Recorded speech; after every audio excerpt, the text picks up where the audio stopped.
yang merupakan ajaran dan media pembelajaran.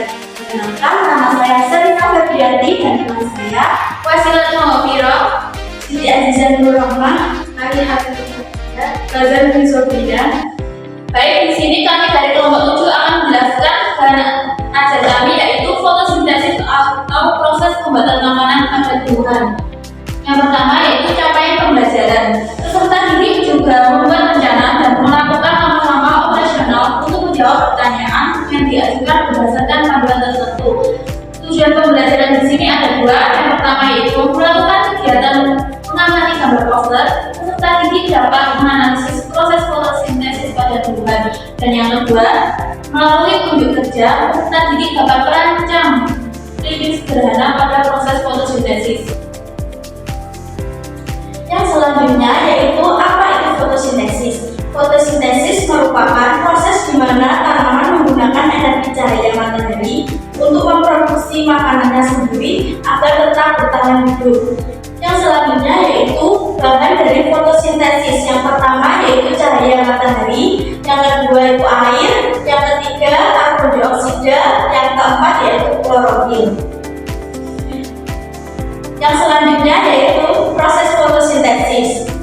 Prosesnya yang pertama karbon dioksida ditambah dengan air, kemudian ditambah dengan cahaya dan klorofil, kemudian menghasilkan glukosa dan juga oksigen.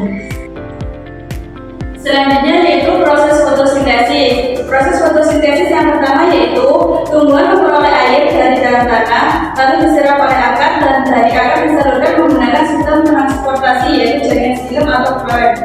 Disebar ke seluruh organ tubuh tumbuhan termasuk daun. Yang kedua yaitu karbon dioksida diperoleh dari udara yang masuk melalui stomata, letak stomata di bagian bawah daun. Selanjutnya yang ketiga yaitu fotosintesis terjadi di daun. Proses fotosintesis akan terjadi ketika klorofil pada daun menangkap sinar matahari. Lalu sinar tersebut digunakan untuk mengubah air dan karbon dioksida menjadi gula dan oksigen. Yang keempat yaitu gula yang dihasilkan dapat dimanfaatkan langsung oleh tumbuhan atau bisa disimpan dalam organ lain pada tanaman. Contohnya buah. Baik, selanjutnya yang kelima yaitu selain gula, oksigen yang dihasilkan keluar melalui stomata lalu ke udara. Oksigen inilah yang digunakan manusia untuk bernafas. Dan yang keenam, glukosa atau gula yang dihasilkan melalui proses ini akan disusun menjadi zat pati atau amino.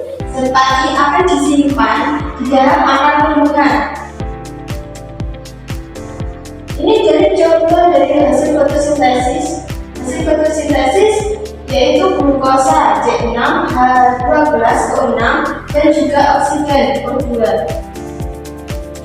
Untuk selanjutnya adalah manfaat fotosintesis. Manfaat proses fotosintesis tidak hanya bermanfaat bagi tumbuhan, namun juga bermanfaat bagi seluruh makhluk hidup. Nah, di sini ada beberapa manfaat fotosintesis. Yang pertama, menghasilkan oksigen dari makhluk hidup. Yang kedua, menyerap karbon dioksida sehingga udara di sekitarnya menjadi bersih. Yang ketiga, menyerap karbon dioksida sehingga mengurangi polusi udara. Dan yang keempat, membentuk buah dan benih pada tumbuhan. Dan yang terakhir, menghasilkan bahan makanan.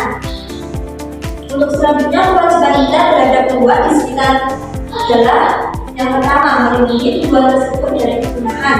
Yang kedua, menjaga dan melestarikan tumbuhan agar tumbuh besar dan subur. Dan yang terakhir, memberikan pupuk supaya tumbuh dengan baik.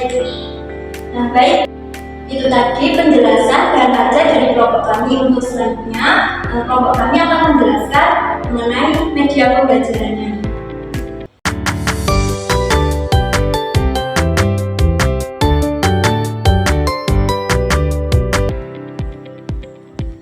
Di sini kami akan mempresentasikan tentang media pembelajaran kami yang bertema proses fotosintesis. Fotosintesis adalah proses pembuatan makanan oleh tumbuhan dengan bantuan energi cahaya matahari. Proses yang pertama yaitu air, nutrisi, dan mineral diserap oleh akar.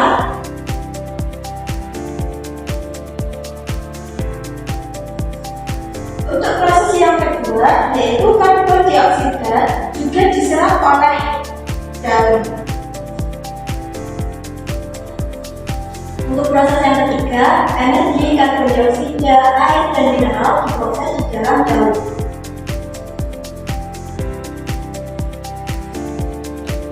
Untuk proses yang keempat yaitu sinar matahari diserap dedaunan dan menghasilkan energi.